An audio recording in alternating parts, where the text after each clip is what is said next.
Magic beast से नीचे कूदे 6 लोगों को देखकर यू मेई के विस्मयकारी चेहरे पर डर की एक झलक उभर आई।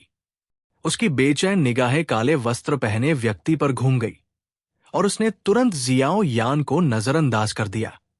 वो समूह को देखते हुए तेजी से दसियों मीटर पीछे हट गई। ठंडी हंसी के साथ उसने पूछा, आज रात इस रेगिस्तान में कौन सी हवा बह रही है? कभी कभार दिखने वाले साधुओं को समूह बनाने में मजा कब से आने लगा है? हाँ, ये वाकई अप्रत्याशित है कि हम इस विशाल रेगिस्तान में पहुंचने के बाद डू वांग स्तर के एक मजबूत व्यक्ति से मिल पाएंगे। आपको तो सापलोगों की 8 बड़ी जनजातियों में से एक प्रमुख होना चाहिए, है ना? नए लोगों के बीच अधेड़ उम्र का आदमी आगे बढ़ा और दूर से यू मेई को घूरते हुए हंसा। रेत के टीले पर बैठे जियाओ यान के चेहरे पर से आश्चर्य धीरे धीरे गायब हो गया। उसने पलकें झपकाई और चुपके से अपनी नजर 8 लोगों पर घुमाई। उसने महसूस किया कि इन 8 लोगों में उस काले वस्त्रधारी व्यक्ति के अलावा, जो इतना रहस्यमय था कि कोई उसकी ताकत नहीं देख सकता था, बाकी लोग उस अधेड़ उम्र के व्यक्ति को एक नेता के रूप में देखते थे। वो कौन है? वो वास्तव में इतने सारे ताकतवर लोगों को अपनी बात सुना सकता है? इस स्थिति को भांपते हुए जियाओ यान के दिल में धीरे धीरे आश्चर्य की लहर दौड़ गई। ये जानना चाहिए कि जो लोग डू वांग बन सकते थे, वे सभी जाने माने लोग थे। उनके जैसे लोगों का व्यक्तित्व अलग अलग हो सकता है, लेकिन उन सभी के अंदर ताकतवर होने का एक जैसा अहंकार था। उनके लिए समान स्तर के किसी व्यक्ति के सामने झुकना बेहद मुश्किल होना चाहिए। जियाओ यान ने अपनी नजर इन चंद लोगों से हटाई, आखिरकार मुस्कुराते हुए अधेड़ उम्र के व्यक्ति पर पड़ी और उसका मोटे तौर पर मूल्यांकन किया। जियाओ यान को यह स्वीकार करना पड़ा कि इस अधेड़ उम्र के व्यक्ति का व्यवहार ऐसा था जिसका वर्णन करना मुश्किल था।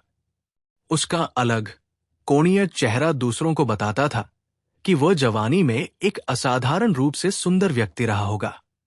वो अब थोड़ा बूढ़ा हो गया होगा, लेकिन उसके व्यवहार में वर्षों से निखार आया एक परिपक्व व्यवहार था, जो उसे एक शांत और अनुभव की भावना देता था।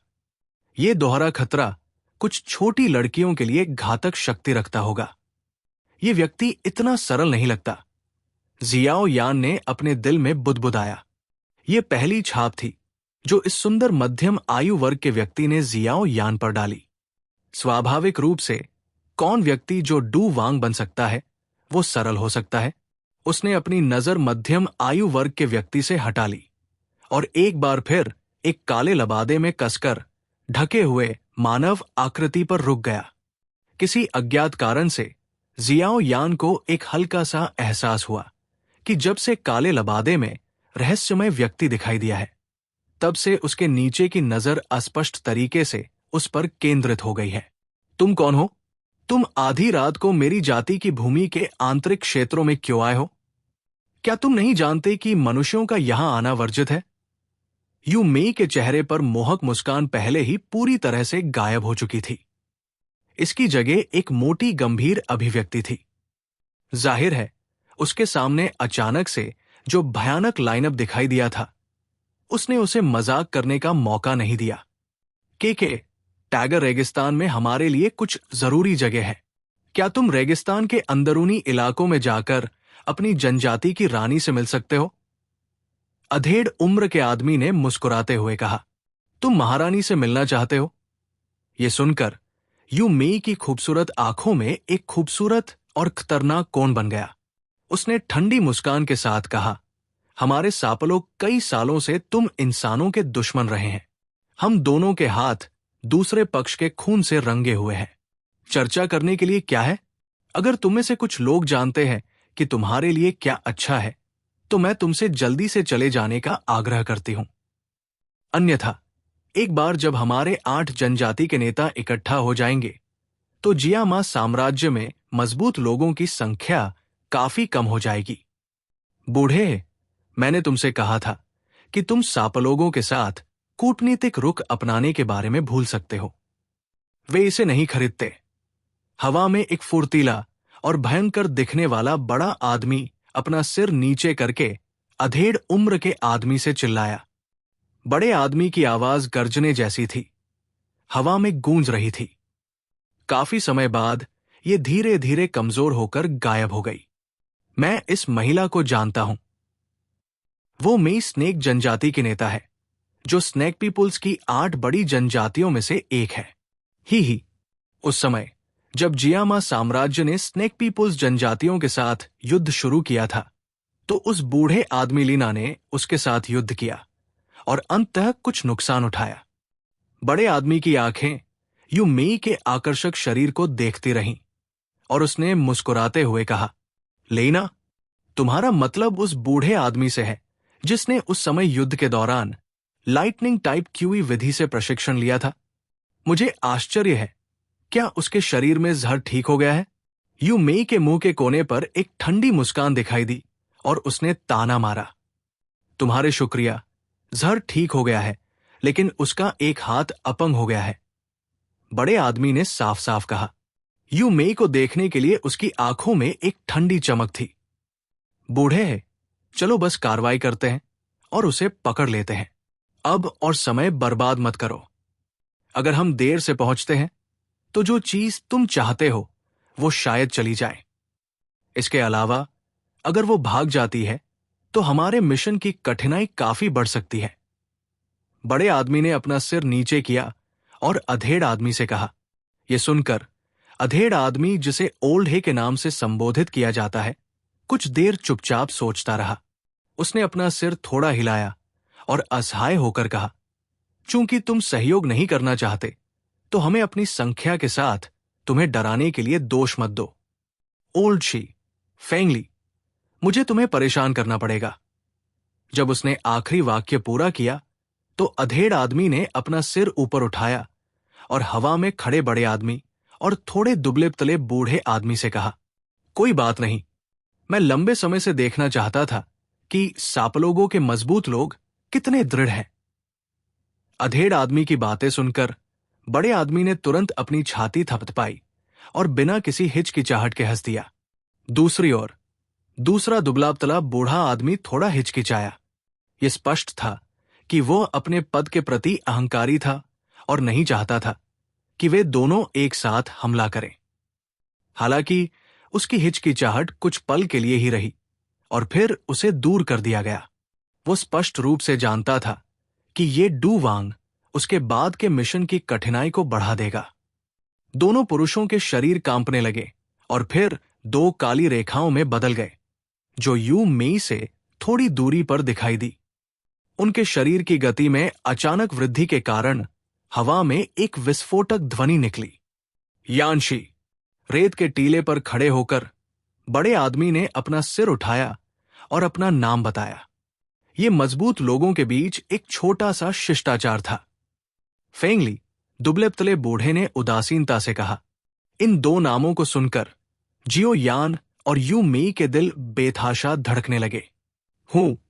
ये 2 लोग वास्तव में शेर राजा यानशी और वॉकिंग विंड फेंगली हैं, जो साम्राज्य में 10 सबसे मजबूत लोगों के हिस्से के रूप में जियामा साम्राज्य में प्रसिद्ध हैं। बड़े आदमी और दुबले तले आदमी की आकृतियों को स्तब्ध भाव से देखते हुए जियो यान ने अनजाने में ठंडी हवा की सांस ली। आमतौर पर इन मजबूत लोगों को देखना मुश्किल होता है जो उससे बहुत ऊपर थे। हालांकि इस रात वो वास्तव में उनमें से 2 को एक साथ देख पा रहा था।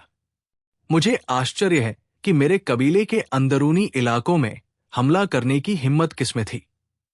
ये वास्तव में जियामा साम्राज्य के 10 सबसे मजबूत लोगों में से 2 लोग हैं।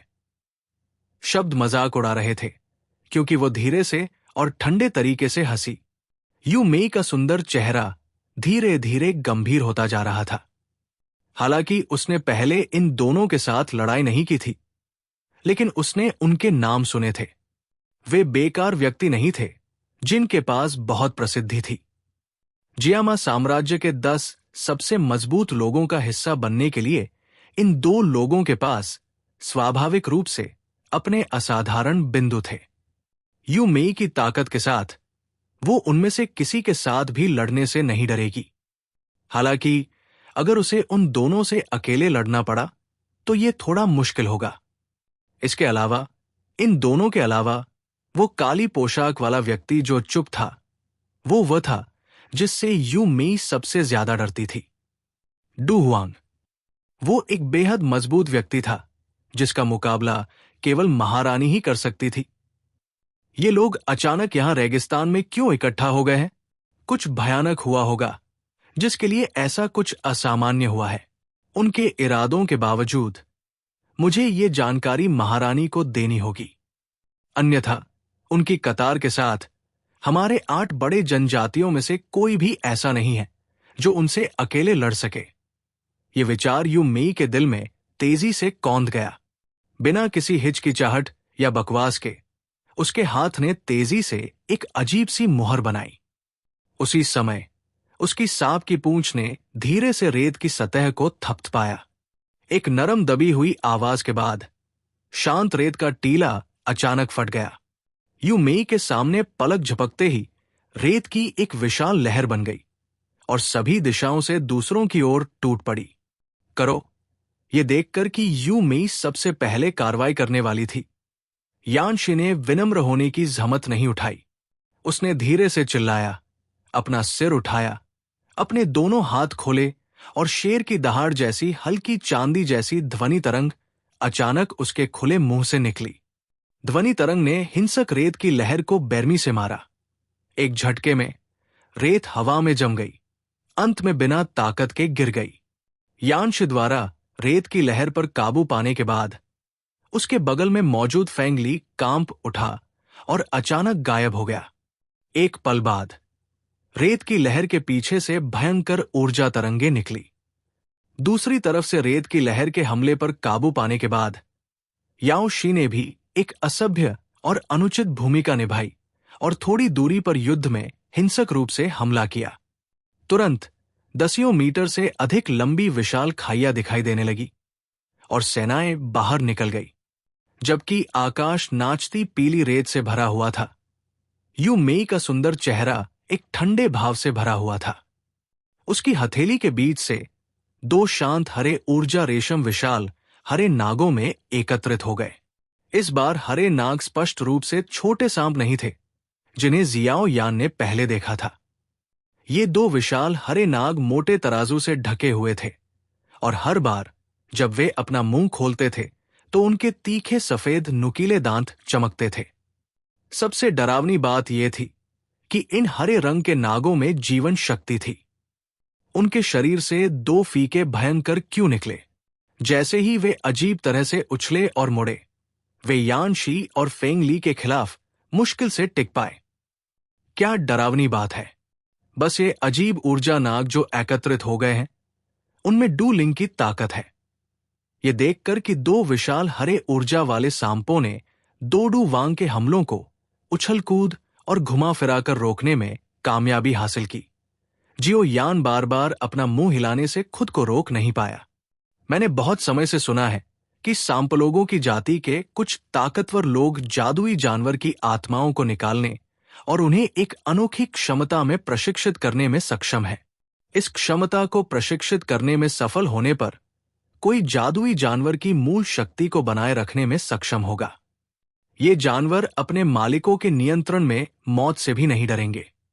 उनसे लड़ना बेहद तकलीफदेह है।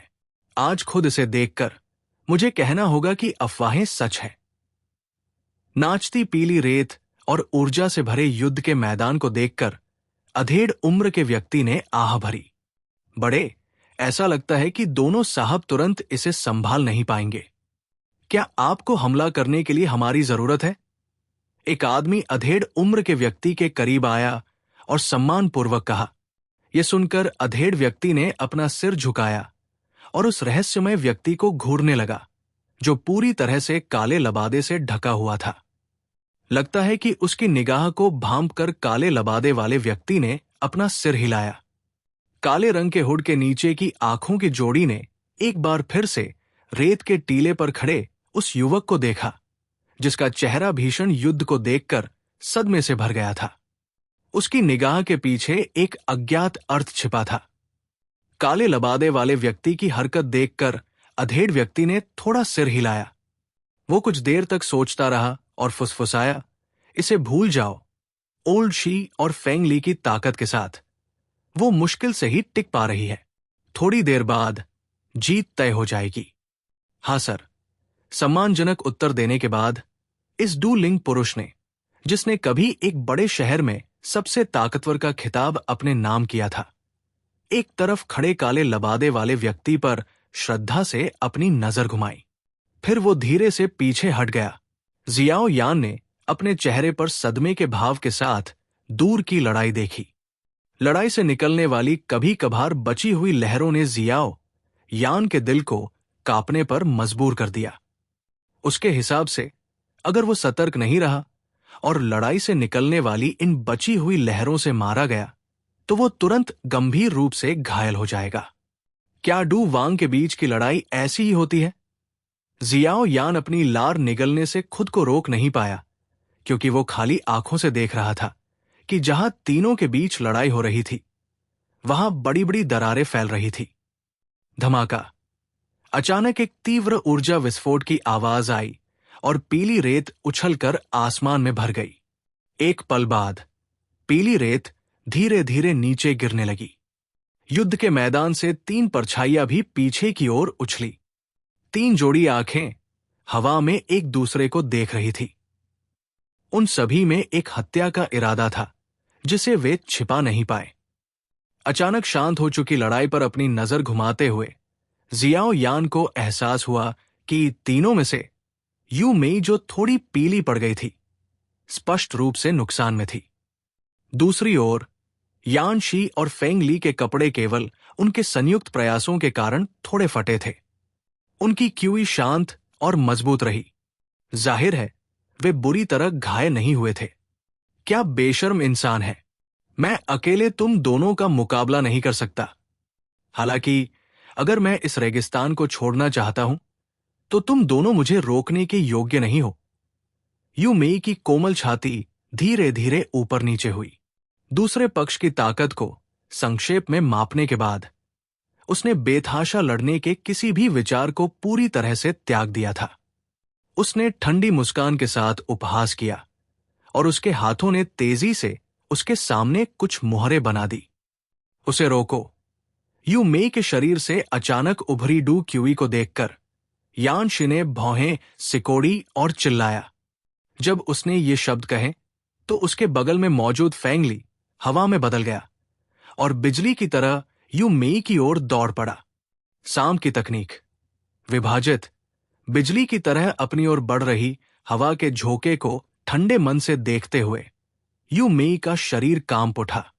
फिर सभी की चौंकती निगाहों के सामने वो अचानक फट गई। विस्फोट के दौरान खून या मांस के छींटे नहीं थे। इसके बजाय अनगिनत बड़े गहरे हरे रंग के ऊर्जा सांप उस जगह से बाहर निकले जहां विस्फोट हुआ था। जब ये विशाल सांप दिखाई दिए तो वे तेजी से सभी दिशाओं में उड़ने लगे। क्या अजीब सांप तकनीक है! यान शी ने बेतरतीब ढंग से अपना हाथ हिलाया, दर्जनों डू क्यू विस्फोटों को छोड़ दिया और 100 से अधिक विशाल ऊर्जा सांपों को नष्ट कर दिया। जब उसने विशाल ऊर्जा सांपों की कभी न खत्म होने वाली संख्या को देखा तो उसने टिप्पणी करते हुए अपनी अभिव्यक्ति को गंभीर बना लिया। जब विशाल ऊर्जा सांपों ने पूरे स्थान को ढक लिया तो बगल में खड़े कुछ लोग काले वस्त्र पहने व्यक्ति को छोड़कर तुरंत कार्रवाई करने लगे। बहुत ही कम समय में उन्होंने आधे से अधिक विशाल ऊर्जा सांपों को नष्ट कर दिया। हालांकि इसके बावजूद अभी भी काफी संख्या में ऐसे लोग थे जो बचकर भाग निकले और रेत की परतों में जा छिपे। उफ! रेगिस्तान में एक मजबूत सांप व्यक्ति को मारने की कोशिश करना वाकई काफी मुश्किल है। इस तरह के भागने के कौशल का मुकाबला करना मुश्किल है। चारों ओर बेतरतीब ढंग से भाग रहे विशाल ऊर्जा सांपों को देखकर मध्यम आयु वर्ग का व्यक्ति केवल एक कड़वी मुस्कान दे सका। ये सुनकर उसके बगल में खड़े कुछ लोग जो विशाल ऊर्जा सांपों को मारने की पूरी कोशिश कर रहे थे, उन्होंने सहमति में अपना सिर हिलाया। जब तक कोई इसके लिए पूरी तरह से तैयार न हो, इस तरह की अजीब सांप तकनीक को रोकना असंभव होगा। रेत के टीले पर बैठे जियाओ यान ने स्तब्ध भाव से विशाल ऊर्जा सांपों को हर जगह से रेत में घुसते देखा। उसने अनजाने में अपना मुंह चूसा। क्या ये व्यक्ति बहुत अविश्वसनीय नहीं था? उसके पास वास्तव में इस तरह की जीवन रक्षक क्षमता थी। कोई आश्चर्य नहीं कि जब उसने दूसरी तरफ की भयावह लाइनअप देखी तो उसने तुरंत भागने का विकल्प नहीं चुना। ऐसा इसलिए था क्योंकि उसके पास ये छिपा हुआ कार था। उफ! लेकिन सौभाग्य से मैं आखिरकार उस महिला से आजाद हो गया। कोई चाहे इसे कैसे भी कहे, वो महिला जो जियाओ यान की जान के पीछे पड़ी थी, आखिरकार भाग गई। जियाओ यान ने एक लंबी सांस ली। उसने अपने बगल में भारी जुआन शासक की ओर अपना हाथ बढ़ाया और उसे खींच लिया। जब वो अभी अभी खड़ा हुआ था तो उसके चेहरे के भाव अचानक बदल गए। जियाओ यान से कुछ ही मीटर की दूरी पर रेत के टीले से एक हरे रंग का विशाल ऊर्जा सांप अचानक बाहर निकला। इसने अपना बड़ा जंगली मुंह खोला, पीली रेत से गुजरा और हिंसक रूप से जियाओ यान के गले को निशाना बनाया। उसे काटने की योजना बना रहा था। अरे! अचानक हुए हमले के कारण जियाओ यान समय पर प्रतिक्रिया करने में विफल रहा। उस पल वो केवल विशाल ऊर्जा सांप को भयभीत चेहरे के साथ तेजी से करीब आते हुए देख सकता था। जिस समय विशाल ऊर्जा सांप अचानक रेत के टीले से बाहर निकला, आसपास के मध्यम आयु वर्ग के व्यक्ति और अन्य लोगों ने जियाओ यान से पहले ही इसे महसूस कर लिया था। हालांकि जब उन्होंने विशाल ऊर्जा सांप के लक्ष्य को देखा तो वे उसे बचाने के प्रयास में झिझक गए। ये ताकतवर लोग जियाओ यान को नहीं जानते थे। उनके उदासीन चरित्र के साथ साथ उनमें से कोई भी अच्छा इंसान नहीं था। जब उन्होंने देखा कि हमला करने वाला व्यक्ति कोई ऐसा व्यक्ति था जिसका उनसे कोई लेना देना नहीं था, तो उनका तनावग्रस्त दिल और भी शांत हो गया। हालांकि उन्होंने फिर भी विशाल ऊर्जा सांप की ओर एक प्रतीकात्मक डू-क्यूई हमला किया, लेकिन यह स्पष्ट था कि हमले की गति जियाओ यान पर हमला करने से पहले विशाल ऊर्जा सांप को हराने में सक्षम नहीं होगी। जियाओ यान आसन्न खतरे का सामना कर रहा था, लेकिन उसने अभी भी अपने आसपास के बारे में खुले दिमाग से सोचा। जब उसने इन लोगों में थोड़ा बदलाव देखा तो उसका दिल बैठ गया और उसके मुंह का कोना फड़क उठा। वो अभी विशाल ऊर्जा सांप के हमले का मजबूती से विरोध करने की तैयारी कर रहा था। तभी कोई ऐसा व्यक्ति जिससे किसी को उम्मीद नहीं थी, हरकत में आ गया। जब से वो विशाल ऊर्जा सांप जियाओ यान की ओर बढ़ा, तब से दूर से रहस्यमय व्यक्ति के प्रतीत होने वाले भारहीन कदमों ने चुपचाप रेत की सतह पर कुछ गहरे पैरों के निशान बना दिए। ये विशेष रूप से तब हुआ जब रहस्यमय व्यक्ति ने आसपास के लोगों की हरकतों पर ध्यान दिया। एक खर्राटों की आवाज जो सिर्फ वो सुन सकता था, काले लबादे में गूंज रही थी। जब विशाल ऊर्जा सांप जियाओ यान से लगभग आधा मीटर दूर था, रहस्यमय काले लबादे वाला व्यक्ति आखिरकार इसे और सहन नहीं कर सका। उसके पैर की नोक ने धीरे से टैप किया। उसका शरीर एक पतले हल्के धागे में बदल गया और ऐसा लग रहा था कि वह जियाओ यान के सामने टेलीपोर्ट हो गया। जैसे ही उसने अपनी आस्तीन लहराई, एक भयंकर आकारीन शक्ति बाहर निकली और तुरंत उस भयानक विशाल ऊर्जा सांप को शून्य में बिखेर दिया। इस विशाल ऊर्जा सांप को हराने के बाद काले लबादे वाले व्यक्ति में एक ऐसा गुस्सा दिखाई दिया जिसे शांत करना मुश्किल था। उसने फिर से खर्राटे लिए और अपने पैरों को जमीन पर पटक दिया। तुरंत एक अतुलनीय रूप से भयंकर शक्ति रेत की परत में घुस गई और अचानक एक निश्चित दिशा की ओर बढ़ गई। एक पल बाद 100 मीटर से ज्यादा दूर एक दर्दनाक दबी हुई चीख सुनाई दी। पीली रेत के नाचने के बाद दबी हुई चीख का मालिक कुछ चोटों के साथ जल्दी से भाग गया। काली पोशाक पहने व्यक्ति जो अचानक जियाओ यान के सामने प्रकट हुआ था, उसने जियाओ यान को गंभीर रूप से घायल होने के खतरे से बचने में मदद की थी। उसकी अनियमित दिल की धड़कन तुरंत शांत हो गई। जैसे ही उसने अपना माथा पोंछा, वो ये जानकर दंग रह गया कि उसका माथा पहले से ही ठंडे पसीने से लथपथ था। थोड़े डर के साथ जियाओ यान ने कुछ बार सांस ली। फिर उसने रहस्यमयी काली पोशाक वाले व्यक्ति को सम्मान भरी निगाहों से देखा और कहा, बड़े, मुझे बचाने के लिए धन्यवाद। काली पोशाक वाला व्यक्ति थोड़ा हिल गया, लेकिन उसमें मौजूद व्यक्ति कुछ नहीं बोला। ऐसा लग रहा था कि वो सिर हिला रहा था। ओह! विशाल रेगिस्तान में उस अधेड़ उम्र के व्यक्ति और कुछ अन्य लोगों के चेहरे स्तब्ध थे, क्योंकि वे उस रहस्यमयी काली पोशाक वाले व्यक्ति को देख रहे थे जिसने अचानक ऐसा किया था। वे इस व्यक्ति से बेहद परिचित थे। यहां सभी के बीच उसका चरित्र सबसे उदासीन था।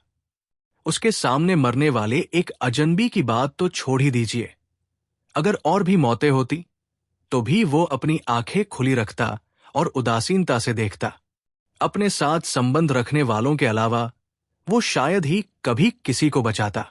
इस प्रकार जब सभी ने देखा कि उसने वास्तव में एक ऐसे युवक को बचाया है जिसे वो नहीं जानता था, तो वे कुछ हद तक आश्चर्यचकित थे। के ये छोटा भाई, क्या तुम ठीक हो? तुम रेगिस्तान के भीतरी इलाकों में अकेले आने के लिए वास्तव में साहसी हो। अगर हमें आज रात यहां एक तीव्र ऊर्जा तरंग महसूस नहीं होती, तो तुम वास्तव में उस महिला द्वारा पकड़े गए और वापस लाए गए होते।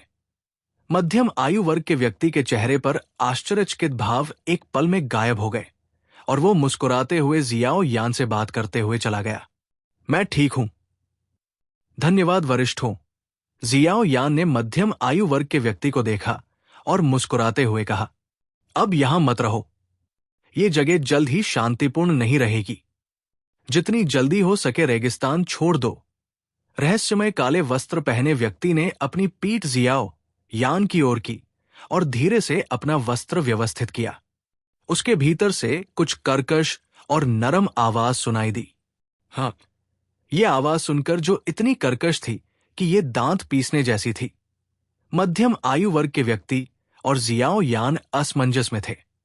तुम्हारी आवाज? अधेड़ उम्र के व्यक्ति ने आश्चर्य से पलकें झपकाई, क्योंकि ये संदिग्ध शब्द बिना सोचे समझे उसके मुंह से निकल गए। मैं ठीक हूं। चलो, समय बर्बाद मत करो। काले कपड़े पहने व्यक्ति ने अचानक उसके पीछे हाथ हिलाया। पीली रेत की एक लहर उड़ी और तुरंत अधेड़ उम्र के व्यक्ति के मुंह से शब्दों को वापस धकेल दिया। उसकी कर्कश आवाज में थोड़ी अधीरता थी। अधेड़ उम्र का व्यक्ति इस काले कपड़े वाले व्यक्ति का सामना करते समय भ्रमित हो गया, जो अचानक अजीब हो गया था। उसका परेशान दिल सोच रहा था कि क्या उसने गलती से इस व्यक्ति को उकसाया है। एक पल सोचने के बाद अधेड़ उम्र का व्यक्ति ये समझने में असमर्थ लग रहा था कि वो कहाँ गलत था। वो केवल असहाय रूप से अपना सिर हिला सकता था और उसने आसमान की ओर सीटी बजाई। तुरंत आकाश में विशाल गहरे हरे रंग का जादुई जानवर अपने विशाल पंख फड़फड़ाया और धीरे धीरे नीचे उतरा। काले वस्त्र पहने व्यक्ति ने मुड़कर ऊपर जाने ही वाला था कि काले वस्त्र के नीचे से घूम रही निगाह अचानक जियाओ यान के हाथ में भारी रूलर पर पड़ी। थोड़ी देर की हिचकिचाहट के बाद वस्त्र में मुट्ठी मुड़ी और अजीब तरीके से जियाओ यान के हाथ से बिना रूलर को छुए ही छीन लिया। तुम? दूसरे व्यक्ति की हरकत को भांपते हुए जियाओ यान असमंजस में पड़ गया। उसकी आंखें चौड़ी हो गई, ये सोचकर कि दूसरा पक्ष उससे उसका भारी जुआन रूलर छीन रहा है। तुम्हारे रूलर को पहले महिला ने सांप के जहर से ढक दिया है। अगर तुम इसे चलाते समय अपने डू क्यूई का इस्तेमाल करोगे तो ये तुम्हारे शरीर में प्रवेश करने का मौका लेगा। एक हवा ने भारी जुआन रूलर को काले वस्त्र पहने व्यक्ति के सामने लटका दिया और हरे रंग की डू क्यूई काले वस्त्र पहने व्यक्ति से निकली और भारी जुआन रूलर को ढक दिया। अंत में इसने भारी रूलर पर मौजूद सांप के जहर की थोड़ी मात्रा को हटा दिया। ये सुनकर जियाओ यान दंग रह गया और उसका चेहरा तुरंत शर्मसार हो गया। सांप का जहर उतरने के बाद भारी शासक नीचे गिर गया और रेत के टीले में गहराई तक घुस गया। ये सब हो जाने के बाद काले वस्त्र वाला व्यक्ति और अधिक देर तक नहीं रुका और तुरंत विशाल जादुई जानवर की पीठ पर चढ़ गया। वो क्रॉसलेग्ड होकर बैठ गया और चुप रहा। आसपास के मजबूत लोगों ने काले वस्त्र वाले व्यक्ति को देखा जो सबसे पहले ऊपर गया था। फिर उन्होंने जियाओ यान पर एक अजीब नजर डाली। उनके दिल संदेह से भर गए क्योंकि उन्होंने बुदबुदाया, ये वास्तव में अजीब है। वो इतनी मददगार कब हो गई? उसने न केवल उसे बचाया बल्कि उसने उसका जहर निकालने में भी मदद की। ये वास्तव में एक अविश्वसनीय रात है। कितना भाग्यशाली आदमी है। जब उनके विचार किसी निष्कर्ष पर नहीं पहुंचे तो हर कोई असहाय होकर केवल बुदबुदा सकता था, जिसके बाद वे जियाओ यान की पूरी तरह से भ्रमित निगाहों के नीचे जादुई जानवर की पीठ पर कूद गए और एक भयंकर नाचती हवा के साथ रेगिस्तान के क्षितिज पर तेजी से गायब हो गए। अंतहीन रेगिस्तान में रात की हवा बह रही थी और हल्की पीली रेत ऊपर से गुजर रही थी। काफी देर बाद जियाओ यान ने अपने होंठ खींचे और एक कड़वी मुस्कान के साथ बुदबुदाया। क्या हैरान करने वाली रात थी। विशाल रेगिस्तान को देखते हुए जियाओ यान धीरे धीरे ठीक हो गया। उसने अपना सिर नीचे किया, अपनी उंगली पर अंगूठी को देखा और असहाय होकर कहा, गुरु, अब आपको बाहर आने में सक्षम होना चाहिए। जियाओ यान के शब्दों को सुनकर गहरे काले रंग की प्राचीन दिखने वाली अंगूठी थोड़ी कांप उठी और याओ लाओ धीरे धीरे बाहर निकल आया। उसकी नजर पहले क्षितिज पर गई जहां पहले के लोग गायब हो गए थे और फिर जियाओ यान की ओर मुड़ गए। उसने मुस्कुराते हुए कुछ गहरे अर्थ के साथ कहा, लगता है कि इस रेगिस्तान में कुछ बड़ा होने वाला है। जियाओ यान ने अपना सिर हिलाया। इतने मजबूत लोगों के आने के साथ ये अजीब होगा अगर ये रेगिस्तान गड़बड़ न हो जाए। ये संभावना थी कि यू मई के लौटने के बाद रेगिस्तान में सांपलोगों की जनजातियां भारी हथियारों से लैस और पहरेदार हो जाएंगी। जियाओ यान ने भौहें सिकोड़ी और अनिश्चितता से कहा। उनकी पिछली चर्चा सुनकर ऐसा लग रहा था कि वे रानी मेडुसा की तलाश करने वाले थे। याओ लाओ ने विनम्रता से कहा, रानी मेडुसा की तलाश करो। हालांकि उनकी लाइनअप बहुत मजबूत है, लेकिन रानी मेडुसा कमजोर नहीं है। इसके अलावा सापलोगों की 8 बड़ी जनजातियों में कई अन्य मजबूत लोग हैं। एक बार जब उन्हें एक साथ इकट्ठा होने का मौका मिलता है तो मुझे नहीं लगता कि पहले वाला समूह रेगिस्तान से सुरक्षित और स्वस्थ निकल पाएगा। जियाओ यान ने अपना सिर हिलाया। उसकी मुस्कुराहट में एक गर्व का अर्थ था। रहस्यमय काले वस्त्र वाले व्यक्ति को छोड़कर जिसने उसे अच्छा प्रभाव दिया, लोगों का वह समूह केवल अज्ञात राहगीर थे। स्वाभाविक रूप से जियाओ यान ने उनके बारे में चिंता करने की जहमत नहीं उठाई। वो काले वस्त्र वाला व्यक्ति भी एक डू हुआंग है। याओ लाओ ने मुस्कुराते हुए कहा, तो क्या हुआ अगर वह एक डू हुआंग है? क्या हाइबो डोंग पहले एक डू हुआंग नहीं था? लेकिन रानी मेडुसा फिर भी उसे उस दयनीय स्थिति में लाने में कामयाब रही। जियाओ यान हंसा और फिर उसने तुरंत जोर से सोचा, लेकिन विषय पर वापस आते हुए वे रानी मेडुसा की तलाश क्यों कर रहे हैं? मनुष्य सापलोगों की जाति में सबसे कम पसंद किए जाने वाले प्राणी हैं। याओ लाओ ने धीरे से अपनी दाढ़ी को सहलाया और मुस्कुराते हुए कहा, पहले वाला अधेड़ उम्र का आदमी वही है जिसका मैंने पहले उल्लेख किया था, जिसके पास बहुत मजबूत आध्यात्मिक बोध है। उसे एक कीमियागर भी होना चाहिए। कीमियागर? ये सुनकर जियाओ यान कुछ पल के लिए चुप हो गया, जिसके बाद वो अनायास ही चिल्ला उठा, डू वांग स्तर का कीमियागर? ये कैसे संभव हो सकता है? जियाओ यान के चेहरे पर अविश्वास की अभिव्यक्ति देखकर याओ लाओ ने अपना सिर हिलाया और हल्के से मुस्कुराया। मेरी समझ गलत नहीं होगी, वो वास्तव में एक कीमियागर है। याओ लाओ की मंद मुस्कान देखकर जियाओ यान भी धीरे धीरे शांत हो गया। उसने अपनी भौहों को कसकर एक साथ सिकोड़ लिया और धीरे से कहा, अगर वो वास्तव में एक कीमियागर है तो अपनी डू वांग की ताकत के साथ क्या वो कम से कम एक टियर 6 कीमियागर नहीं होगा? लेकिन जियामा साम्राज्य में अब केवल एक टियर 6 कीमियागर है। ये शब्द कहते हुए जियाओ यान की आंखें लगातार छोटी होती गई। उसने एक लंबी सांस छोड़ी, जैसे कि उसके दिल में सारा सदमा उगल रहा हो। बहुत देर बाद उसने आखिरकार फुसफुसाया, मुझे मत बताओ कि पहले वाला अधेड़ उम्र का आदमी पिल्किंग गुहे है। अगर वो व्यक्ति वास्तव में गुहे है तो ये आश्चर्य की बात नहीं है कि वो इतने सारे मजबूत लोगों को इकट्ठा करने में सक्षम है। याओ लाओ ने मुस्कुराते हुए कहा। वो अच्छी तरह से जानता था कि एक टियर 6 कीमियागर के पास किस तरह की आकर्षक क्षमताएं होती है। हे, ये वास्तव में अप्रत्याशित है। जियाओ यान ने अपना सिर हिलाया और धीरे से हंसा। उसके चेहरे पर एक अजीब और अज्ञात भाव था। उसे याद आया कि जब वो विवाह रद्द कर रहा था, तब नालन यानरान ने जो क्यूई गैदरिंग पाउडर निकाला था, उसे उसने परिष्कृत किया था। एक कीमियागर अचानक इतने सारे शक्तिशाली लोगों को रेगिस्तान में इकट्ठा करके रानी मेडुसा की तलाश कर रहा है। मुझे लगता है उसका इरादा स्वर्गीय ज्वाला हो सकता है। हालांकि मुझे नहीं पता कि उसे ये जानकारी कैसे मिली। याओ लाओ ने अपना सिर उठाया। रेगिस्तान के क्षितिज को देखते हुए वो मुस्कुराता हुआ बोला। ये सुनकर जियो यान के हावभाव बदल गए।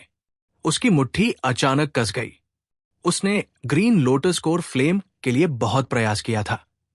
जो कोई भी उसे इसे प्राप्त करने से रोकने का इरादा रखता था, उसे वो दुश्मन मानता था, भले ही वो व्यक्ति पिल्किंग गुहे ही क्यों न हो, जिसके पास जिया मां साम्राज्य में लोगों को इकट्ठा करने की एक मजबूत क्षमता थी।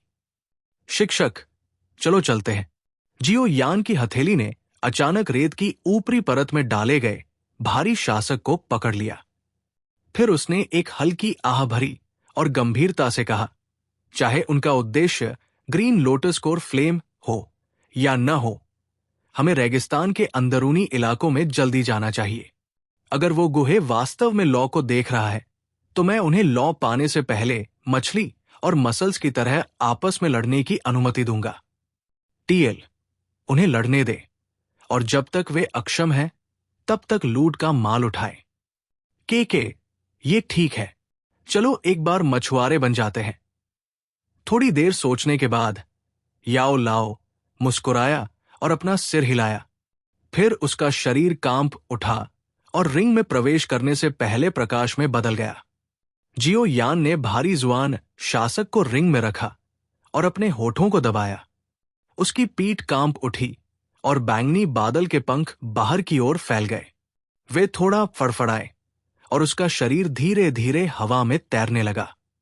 उसने अपना सिर उठाया, चांदी के चांद को देखा और धीरे से कहा, अब मेई जनजाति को गुहे और अन्य लोगों के गुजरने के कारण अराजकता में बदल जाना चाहिए था। हम इस अवसर का उपयोग चुपचाप चलने के लिए भी कर सकते हैं। मुझे लगता है कि यू मेई जनजाति के भीतर नहीं रही होगी। वो संभवतः रानी मेडुसा को जानकारी देने के लिए रेगिस्तान के आंतरिक क्षेत्रों की ओर चली गई होगी। हाँ, चलो। जब हम जनजाति से गुजर रहे होंगे, तो मैं आपकी क्यूई को छिपाने में आपकी मदद करूंगा। ये अंधेरे आकाश के साथ हमें सफलतापूर्वक गुजरने की अनुमति देगा। रिंग के भीतर से याओ लाओ की आवाज निकली। सिर हिलाते हुए जियो यान ने एक एनर्जी रिकवरी पिल अपने मुंह में रखी।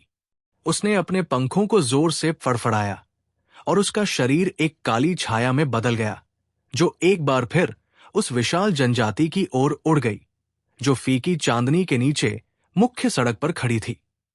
लगभग आधे घंटे तक आकाश में जियाओ यान के उग्र रूप से उड़ने के बाद दूर के समतल मैदान पर धीरे धीरे एक विशाल किला दिखाई दिया।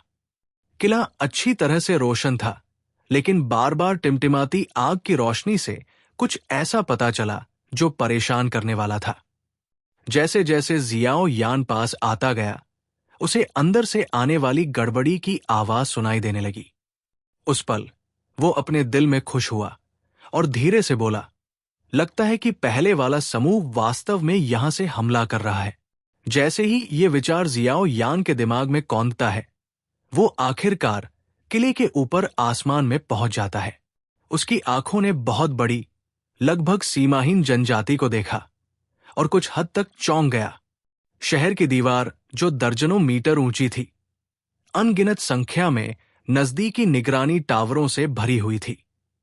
हल्के बैंगनी रंग के तीर की नोकें निगरानी टावरों से बाहर निकली हुई थी, जो चांदनी के नीचे एक मोटी और बर्फीली चमक दे रही थी।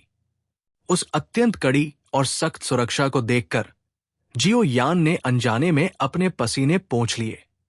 उनकी सुरक्षा की ताकत के कारण अगर कोई दाडूशी या डूलिंग भी लापरवाह हो जाए तो उसे गोली मार दी जाएगी और वो मधुमक्खियों का छत्ता बन जाएगा।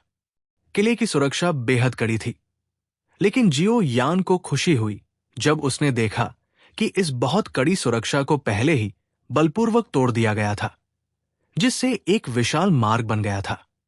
मार्ग के पास स्थित सभी निगरानी टावरों को एक जबरदस्त बल द्वारा चूर्ण में बदल दिया गया था।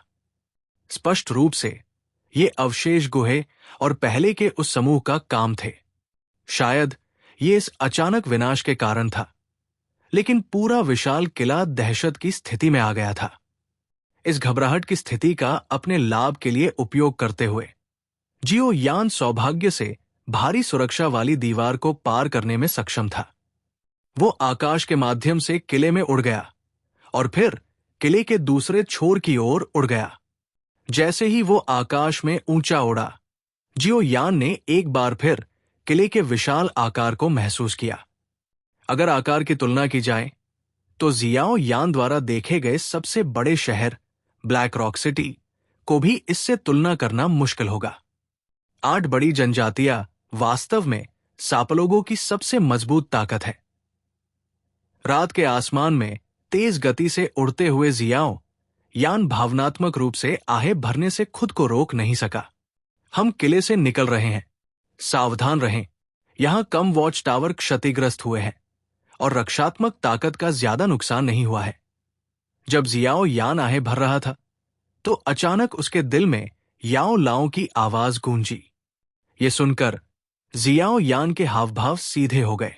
उसकी नजर थोड़ी दूर पर ऊंची शहर की दीवार पर पड़ी और उसे एहसास हुआ कि वहां शहर की दीवार नष्ट नहीं हुई थी। वहां केवल कुछ बड़ी दरारें थी जो दीवारों के साथ चढ़ गई थी।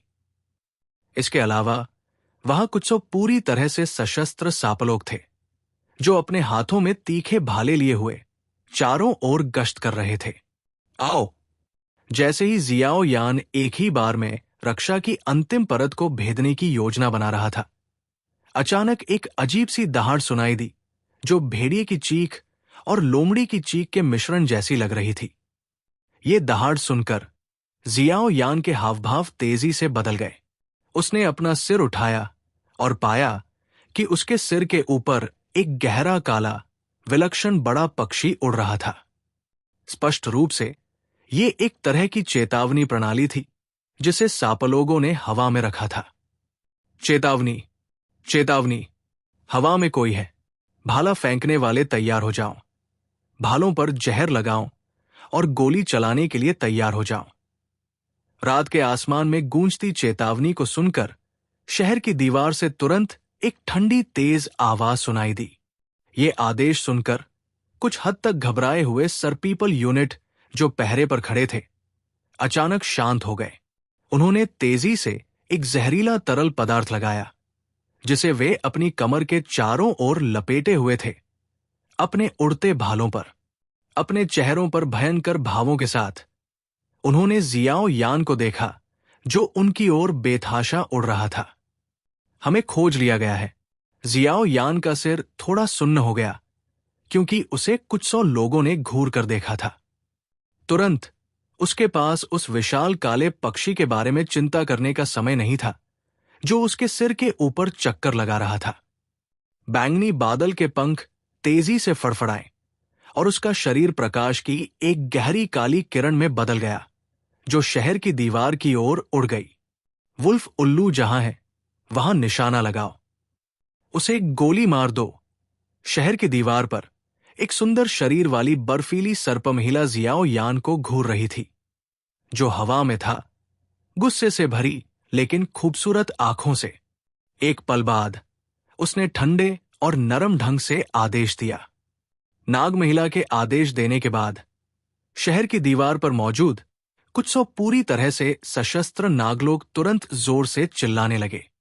उनके दाहिने हिस्से पीछे की ओर मुड़ गए और उन्होंने अपने शरीर को एक तरफ मोड़ लिया, जिसके बाद वे अचानक आगे की ओर झुक गए। तुरंत उनके हाथों में जहर से सने लंबे भाले आगे फेंक दिए गए। उनकी तीखी सीटी की आवाज रात भर आसमान में गूंजती रही। ये लानत के इंसान, क्या उन्हें लगता है कि हमारी मेई जनजाति को धमकाना इतना आसान है? उन्होंने वास्तव में हमारे शहर में फिर से घुसने की हिम्मत की। बर्फीली नाग महिला ने अपने दांत भींचे और गुस्से से कहा, क्योंकि वह जियाओ यान को देखने के लिए मोटी ठंडी आंखों का इस्तेमाल कर रही थी, जो लंबे भालों के हमले से घिरा हुआ था। गुहे का समूह, जो कि मोहरा था, ने शहर में जबरदस्ती से घुसपैठ की थी, जब जनजाति के भीतर कोई मजबूत रक्षक नहीं थे।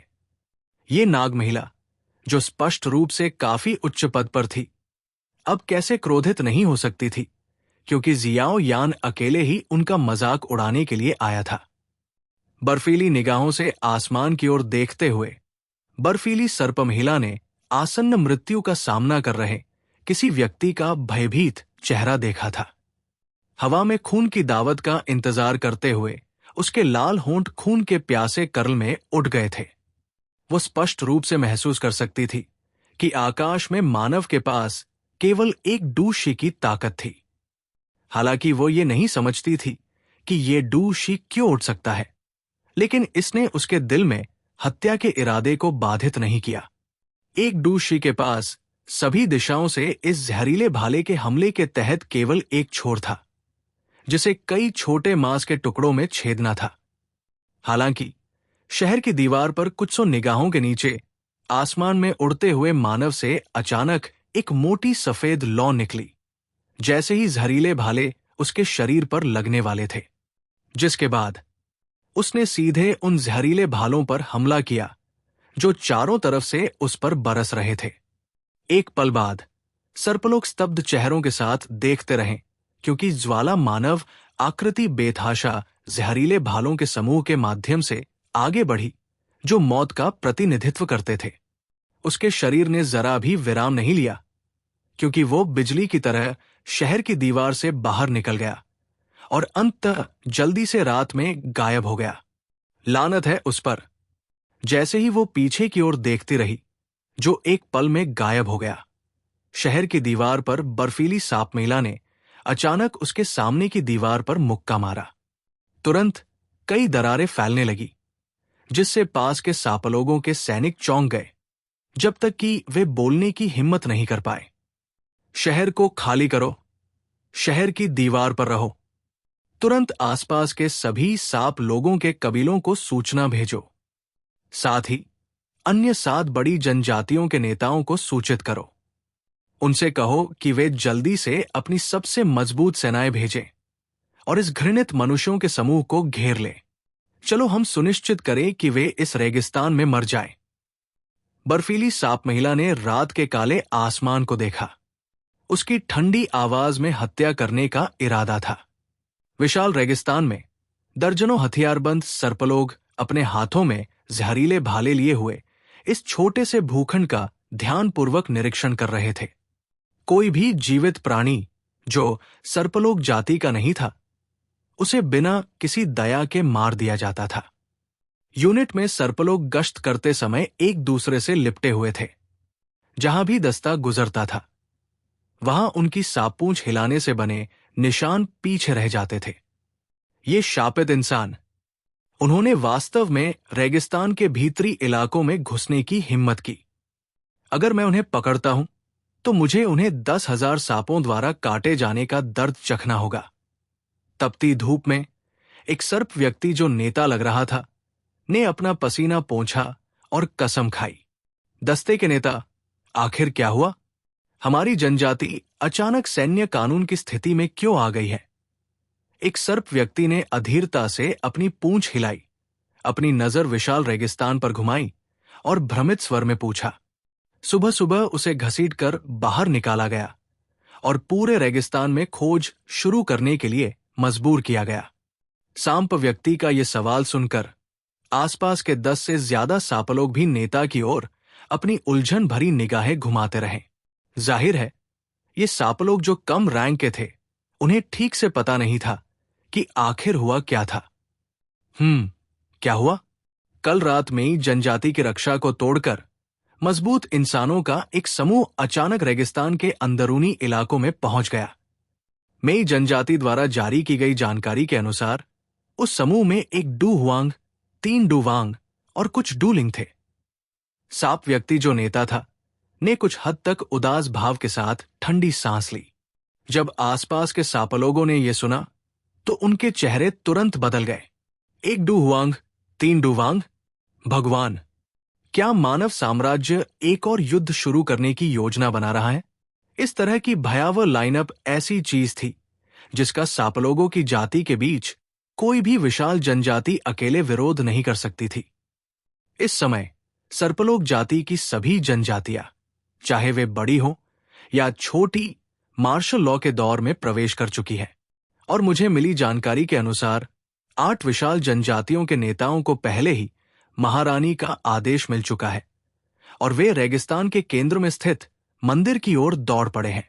सबसे तेज चलने वाला कल रात तक पहुंच सकता है, जबकि सबसे धीमे चलने वाले को एक और दिन की आवश्यकता होगी। जब उन्होंने महारानी का उल्लेख किया तो नेता के चेहरे पर एक उन्मत्त आस्तिक की ईमानदारी थी।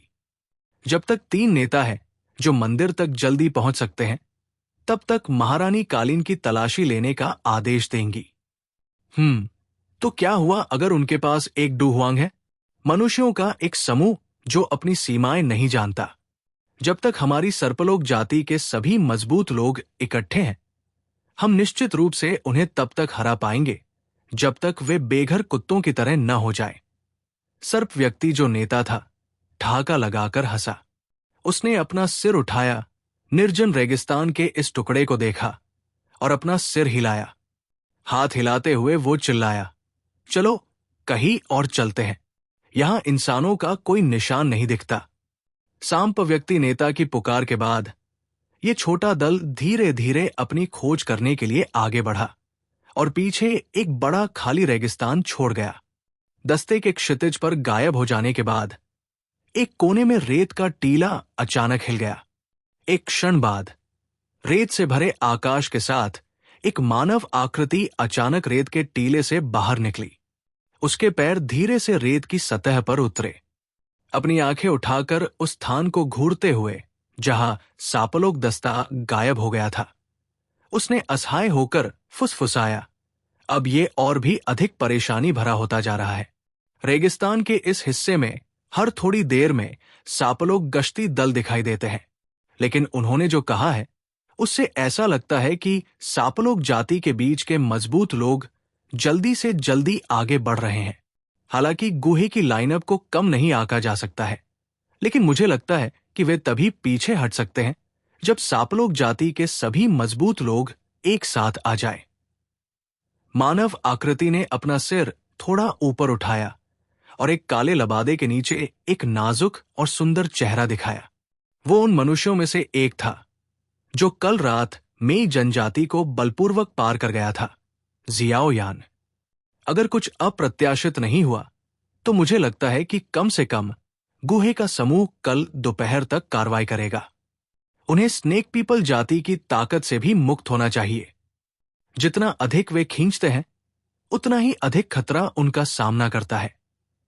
याओ लाओ की आवाज रिंग से निकली। हां, जियाओ यान ने अपना सिर हिलाया और अपनी स्टोरेज रिंग से एक विस्तृत नक्शा निकाला। उसकी नजर रेगिस्तान के बीच में पड़ी जहां एक खतरनाक सांप के सिर का प्रतीक था। उसने धीरे से कहा, यह रानी मेडुसा का मंदिर होना चाहिए। इसके चारों ओर कई छोटे आकार की जनजातियां बसी हुई हैं। मंदिर की सुरक्षा बेहद कड़ी है और वहां रानी मेडुसा के निजी अंगरक्षक भी हैं। रानी मेडुसा स्नेक गार्ड। इस कुलीन इकाई ने जियामा साम्राज्य और स्नेक पीपल जाति के बीच युद्ध के दौरान कई उत्कृष्ट युद्ध उपलब्धियां हासिल की। यहां तक कि साम्राज्य के कुछ कुलीन सैनिकों के कमांडर भी उनसे डरते थे। ऐसा लगता है कि ग्रीन लोटस कोर फ्लेम को सफलतापूर्वक प्राप्त करना एक बहुत ही मुश्किल काम होगा। जियाओ यान ने एक हल्की आह भरी और अपने परेशान माथे को रगड़ा। इस तरह की खतरनाक जगह में वो याओ लाओ की सुरक्षा के साथ भी लापरवाही से काम करने की हिम्मत नहीं कर सका। आखिरकार याओ लाओ अभी केवल एक आत्मा की स्थिति में था और वो अपनी पिछली ताकत को पूरी तरह से प्रदर्शित नहीं कर सकता था। दूसरी ओर रानी मेडुसा एक बहुत ही मजबूत व्यक्ति थी, जिसका नाम बहुत ही उग्र और प्रसिद्ध था। अगर वर्तमान जियाओ यान पर उसकी नजर होती तो उसका अंत बहुत अच्छा नहीं होता। इसके अलावा सापलोगों की जाति की कुल ताकत भी जिया मा साम्राज्य से बहुत अधिक मजबूत थी। अगर इन सापलोगों को हमेशा सभी दिशाओं से हमलों को संभालना नहीं पड़ता तो जिया मा साम्राज्य को पिछले युद्ध में एक महत्वपूर्ण हार का सामना करना पड़ता। अपना सिर हिलाते हुए जियाओ यान ने धीरे से पूछा, गुरु, अब हमें क्या करना चाहिए? तेज गति से चलें। हम बहुत धीमी गति से यात्रा कर रहे हैं। चलो जितनी जल्दी हो सके रानी मेडुसा के मंदिर के करीब पहुंचे। अगर गुहे का समूह और रानी मेडुसा लड़ाई शुरू करते हैं तो हम मंदिर में प्रवेश करने और स्वर्गीय ज्वाला की खोज करने के अवसर का उपयोग करेंगे। हालांकि मेरी वर्तमान आत्मा की स्थिति में मेरी ताकत काफी कम हो गई है, फिर भी अगर मैं आपकी क्यूई को छिपाता हूं तो रानी मेडुसा को आपको महसूस करने में मुश्किल होगी। याओ लाओ ने अपने विचार व्यक्त किए। ये सुनकर जियाओ यान ने अपना सिर हिलाया। उसने अपनी पीठ से भारी जुआन शासक को हटा दिया और उसे स्टोरेज रिंग में रख दिया, जिसके बाद उसने धीरे से अपनी सांस छोड़ी और एक बैंगनी रंग का डू क्यूई लबादा धीरे धीरे उसके शरीर को ढकने लगा। उसके पैर जमीन पर जोर से पड़े और उसकी आकृति बैंगनी रंग की छाया में बदल गई, जो जमीन के करीब चिपकी हुई थी और नक्शे पर दिखाए गए रास्ते पर तेजी से आगे बढ़ रही थी। जियाओ यान ने मौसम के उज्जवल और धूप होने के कारण अपने बैंगनी बादल के पंख खोलने और आकाश में उड़ने की हिम्मत नहीं की। अन्यथा अगर वो पूरे रेगिस्तान में गश्त कर रहे सापलोगों के दस्ते द्वारा खोजा जाता तो वो खुद को बहुत पहले ही उजागर कर देता। ये जियाओ यान के लिए इतनी अच्छी बात नहीं थी, जो एक मछारा बनना चाहता था। टीएल, दोनों पक्षों के बीच लड़ाई का लाभ उठाएं। जमीन पर दौड़ना थोड़ा धीमा हो सकता है, लेकिन याओ लाओ की अत्यंत मजबूत आध्यात्मिक धारणा की मदद से रेगिस्तान के अंदरूनी इलाकों में फैले सांपलोगों के गश्ती दल को जियाओ यान ने पहले ही टाल दिया था। लगभग 1 घंटे तक पूरी ताकत से बेतहाशा दौड़ने और दर्जनों गश्ती दस्तों से बाल बाल बचने के बाद आसमान में गर्म सूरज धीरे धीरे पश्चिम में डूबने लगा। आखिरकार क्षितिज पर एक विशाल शहर दिखाई दिया। जैसे जैसे वो शहर के करीब पहुंचता गया, जियाओ यान को एहसास हुआ कि इस राजसी शहर के चारों ओर स्टीरियोटाइपिक पीले रेगिस्तान पर कई विशाल चट्टानें थी। इन चट्टानों के पीछे शाइन सिटी थी, जहां रानी मेडुसा रहती थी। जियाओ यान ने अपने शरीर को एक विशाल चट्टान के पीछे छिपा लिया। उसके मुंह से तेजी से खुरदरी हवा बाहर निकली। अगर उसे एनर्जी रिकवरी पिल का सहारा नहीं मिलता तो उसे अपने डू क्यूई को थका देने के कारण अपने पूरे प्रयास के साथ लगातार कुछ घंटों तक दौड़ना बंद करना पड़ता। हालांकि इसकी मदद से भी जियाओ यान के पैर पहले से ही सुन्न होने लगे थे। चुभने वाले दर्द की लहरों ने उसके मुंह के कोने को हिला दिया। अपने पसीने को पोंछने के लिए हाथ बढ़ाने के बाद, जिसमें रेत भी मिली हुई थी, जियाओ यान ने अपना सिर उठाया और काले होते आसमान को देखा। उसने एक लंबी सांस ली और फूट फूट कर हंसा। लगता है कि मुझे ग्रीन लोटस कोर फ्लेम पाने के लिए वाकई अपनी जान जोखिम में डालनी पड़ेगी। जियाओ यान उस विशाल चट्टान पर लेट गया और 10 मिनट से ज्यादा आराम किया। फिर उसने अपने दर्द और सुन्न शरीर को स्टोरेज रिंग से एनर्जी रिकवरी पिल निकालने के लिए मजबूर किया और उसे निगल लिया। काफी देर बाद उसने अपने शरीर में धीरे धीरे डू क्यूई का प्रवाह महसूस किया। उसने राहत की सांस ली और सावधानी से अपने शरीर को पलट दिया। उसकी नजर विशाल चट्टान की आड़ से गुजरी और रेगिस्तान में दूर खड़े विशाल शहर को देखा। शायद ऐसा इसलिए था क्योंकि वे मार्शल लॉ की स्थिति में थे, लेकिन विशाल शहर के द्वार पहले से ही कसकर बंद थे।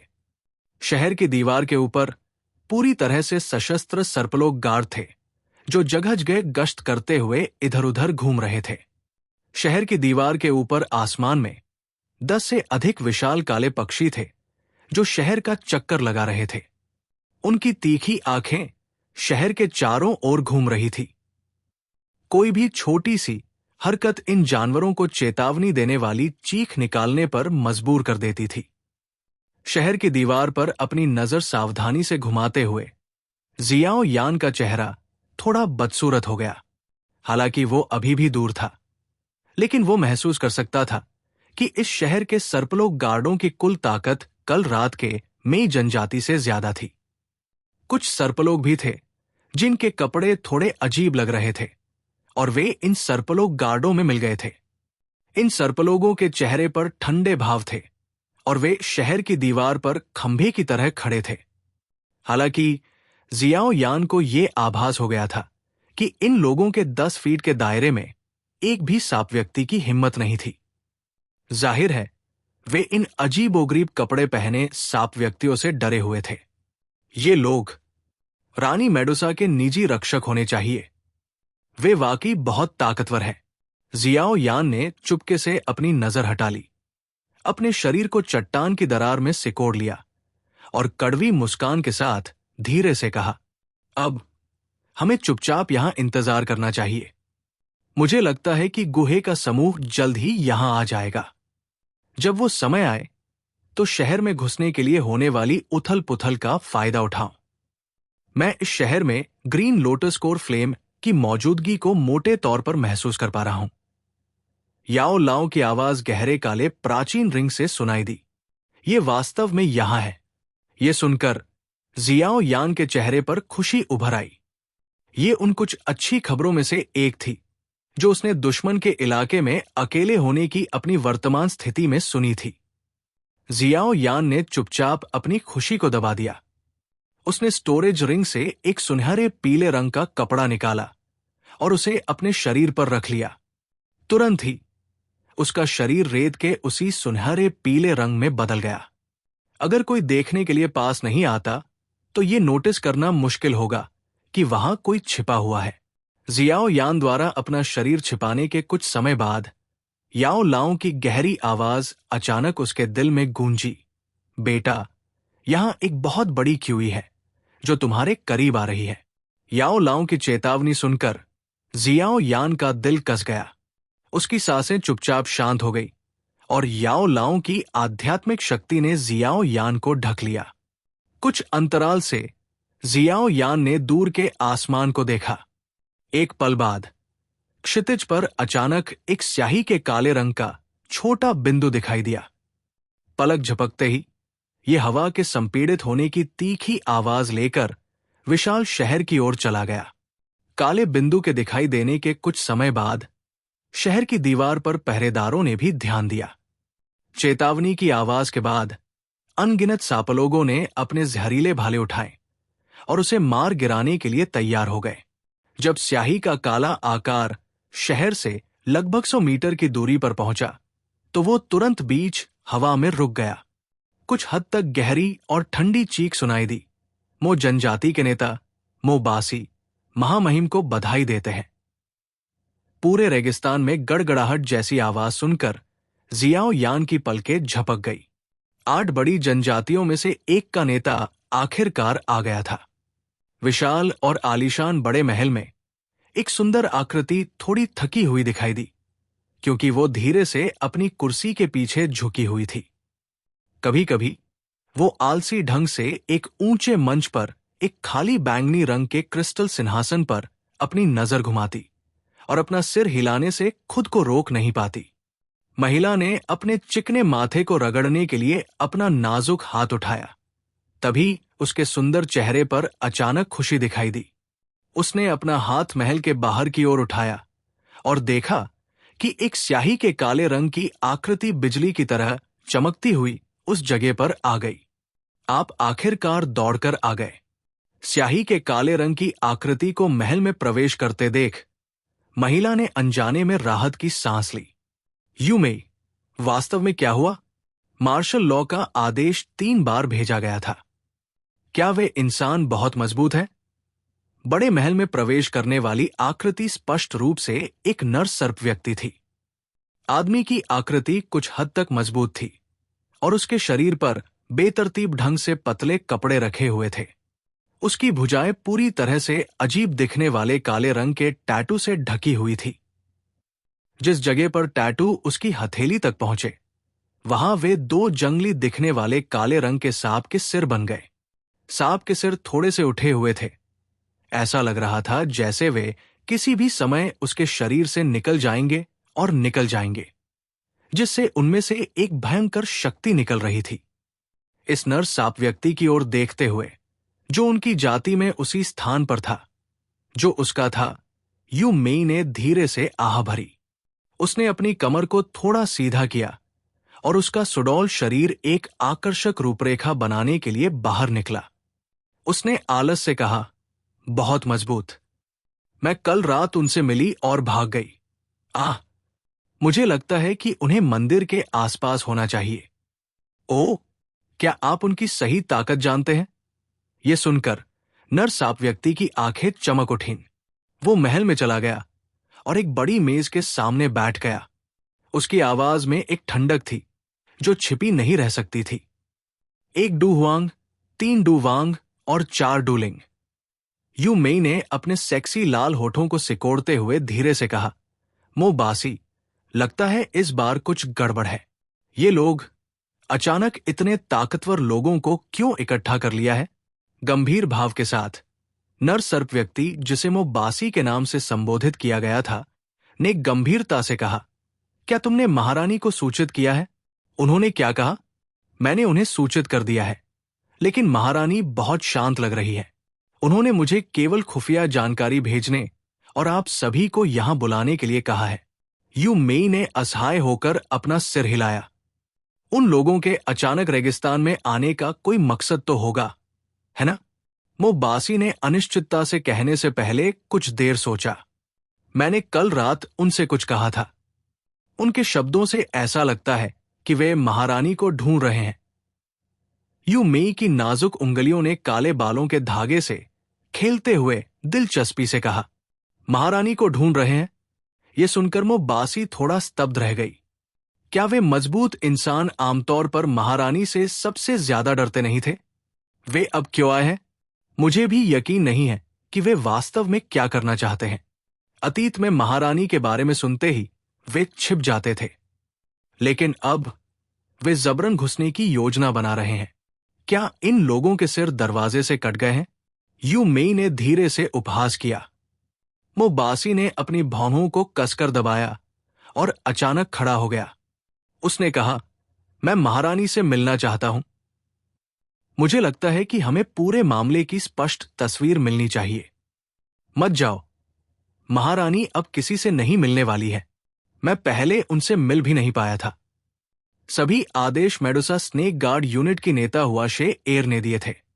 यू मेई ने अपने होठों को थपथपाया और उसका कमजोर दिखने वाला सुंदर शरीर कुर्सी पर एक आलसी सुंदर मादा सांप की तरह गिर गया। महारानी प्रकट नहीं हुई है? ये कैसे हो सकता है? ऐसा नहीं लगता कि समस्याओं से निपटने के लिए वो आमतौर पर यही तरीका अपनाती है। मो बासी ने अपनी भौहें कसकर सिकोड़ी और संदेह से कहा, मैं जाकर कोशिश करूंगा। मो बासी के अविश्वास को देखकर यू मेई ने बेपरवाही से जवाब दिया। उसने अभी अभी अपनी आंखें बंद की थी कि उसका सुंदर चेहरा अचानक बदल गया। उसका शरीर अचानक कुर्सी पर बैठ गया। उसकी लंबी आंखें महल के बाहर आसमान की ओर ठंडी निगाहों से देखने लगी और ठंडे स्वर में बोली, वे यहां हैं। जब यू मेई ने महसूस किया कि शहर के बाहर अचानक कुछ क्यों ही दिखाई दिए हैं, तो मो बासी ने भी उन्हें महसूस किया। तुरंत उसके चेहरे पर गंभीरता आ गई। उसने यू मेई से नजरें मिलाई और वे दोनों तुरंत बड़े महल से बाहर निकल गए। उनके शरीर तेजी से आसमान में उड़ गए। एक पल बाद वे शहर की दीवार पर पहुंच गए, जो हाई अलर्ट की स्थिति में आ गई थी। इस समय शहर की दीवार से कुछ 100 मीटर की दूरी पर एक विशाल जादुई जानवर हवा में तैर रहा था। जादुई जानवर के सामने थोड़ी दूरी पर कुछ मानव आकृतियां भी तैर रही थी। पहले जो भयावह क्यूज उन्होंने महसूस किया था, वो इन चंद लोगों के शरीर के भीतर से निकल रहा था। मानव आकृतियां हवा में कदम रखते हुए आराम से शहर की ओर बढ़ गई। एक क्षण बाद वे उन उड़ते भालों की हमलावर सीमा के बाहर ही रुक गए। हमले की सीमा के बाहर रुके मनुष्यों के समूह पर नजर डालते हुए शहर की दीवार पर 2 चमकती हुई आकृतियां धीरे धीरे हवा में ऊपर उठने लगी। मोबासी की ठंडी चीख, जिसमें एक भयावह इरादा था, पूरे आसमान में गूंज उठी। मनुष्यों, तुम बिना अनुमति के हमारी जाति के इलाके में क्यों घुस आए हो? अगर तुम जियामा साम्राज्य और सापलोगों के बीच युद्ध नहीं करवाना चाहते, तो मैं तुम सभी से आग्रह करता हूं कि तुम जहां से आए हो वही लौट जाओ। हाँ, ये मोसाब जनजाति का नेता मोबासी होना चाहिए। दूर हवा में मनुष्यों के समूह के भीतर से असाधारण स्वभाव वाला एक मध्यम आयु वर्ग का व्यक्ति धीरे धीरे आगे बढ़ा और मुस्कुराते हुए बोला, तुम कौन हो? मोबासी ने अपनी पीठ पर ऊर्जा पंखों को थोड़ा फड़फड़ाया।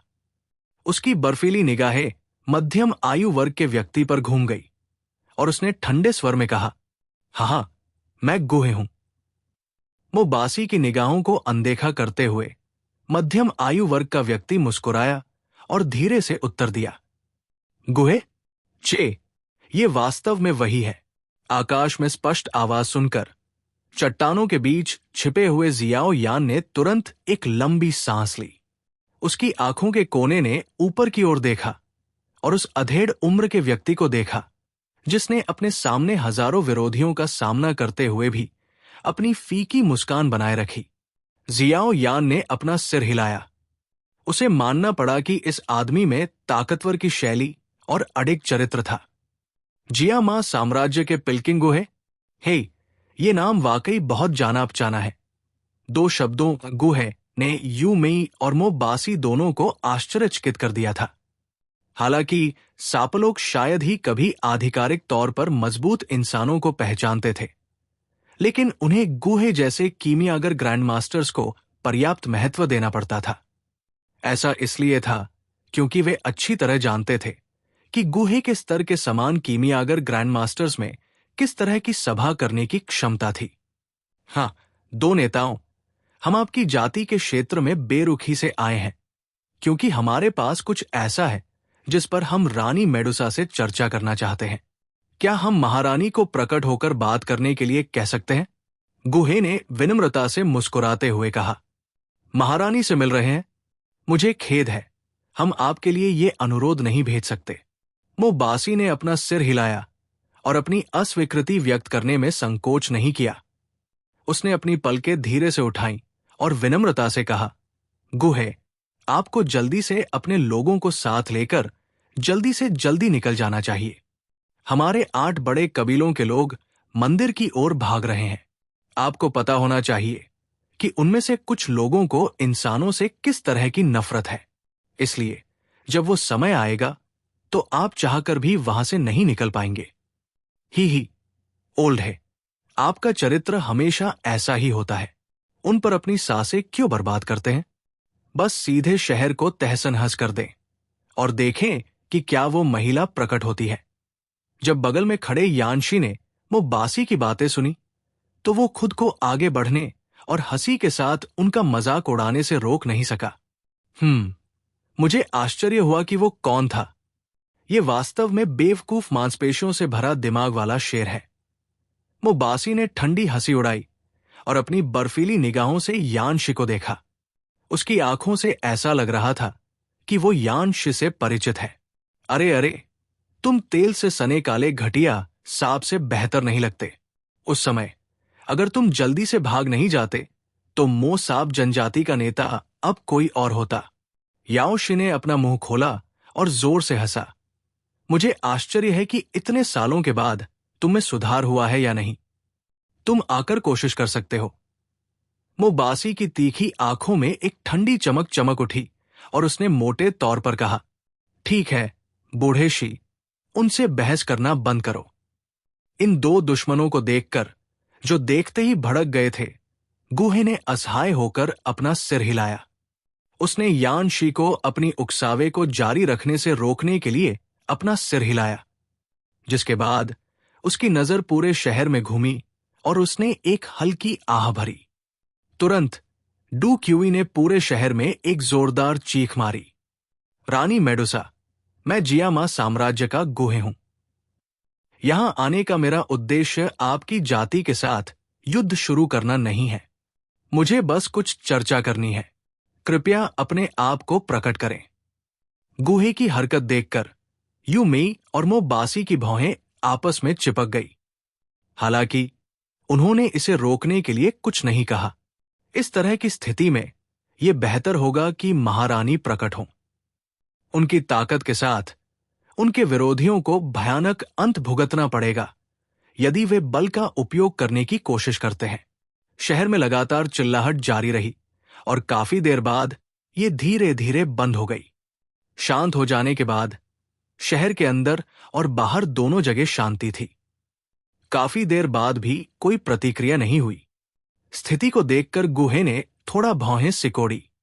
वो फिर से चिल्लाने की योजना बना रहा था जब शहर की दीवार के ऊपर हवा में जगह अचानक अजीब तरह से विकृत हो गई। ये दृश्य देखकर गुहे का समूह थोड़ा चौंक गया। चुपचाप काले वस्त्र पहने व्यक्ति के अलावा बाकी लोग एक छोटा कदम पीछे हट गए और गंभीर रूप से विकृत स्थान को देखने लगे। आसमान पर डूबते सूरज की रोशनी नीचे की ओर फैल रही थी, जो विकृत स्थान पर चमक रही थी। अगले ही पल एक सुंदर, सेक्सी और हर तरह से सुंदर शरीर धीरे धीरे सभी के सामने प्रकट हुआ। अचानक प्रकट हुई सुंदर महिला ने एक सुंदर बैंगनी रंग का भव्य लबादा पहना हुआ था। भव्य लबादे के नीचे सुंदर आकृति बहुत ही विशाल और उत्तम थी, बिल्कुल एक परिपक्व रसदार आड़ू की तरह, जिसमें एक हल्का सा आकर्षक भाव रिस रहा था। उसके लंबे काले बाल उसके सुगंधित कंधों से बेतरतीब ढंग से बिखरे हुए थे और उसकी नाजुक और पतली कमर तक लंबवत रूप से फैले हुए थे।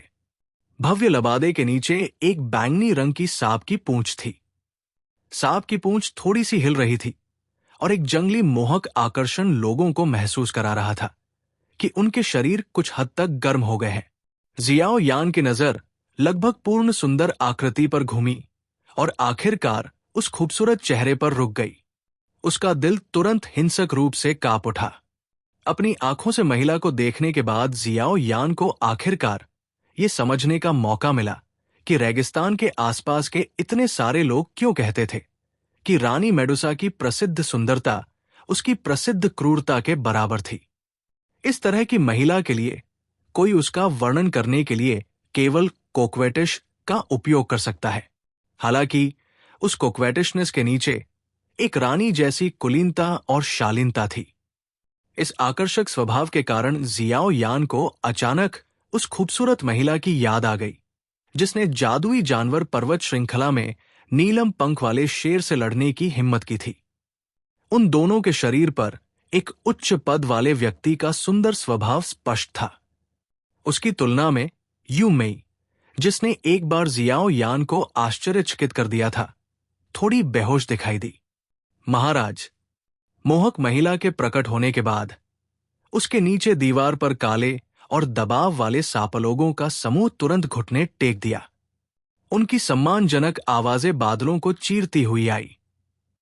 रानी मेडुसा को देखते हुए, जो आकाश में दिखाई दी थी, उस बर्फीले चेहरे वाले मोबासी की आंखों में एक मादक और छिपी हुई प्रशंसा दिखाई दी। वो वही रानी मेडुसा है जिसकी भयंकर प्रतिष्ठा ने रेगिस्तान के पास के बड़े और छोटे साम्राज्यों को भयभीत कर दिया है। मोहक और चलती बैंगनी लबादे वाली सुंदरता को देखते हुए जियाओ यान ने एक शांत आह भरी और धीरे से बुदबुदाया,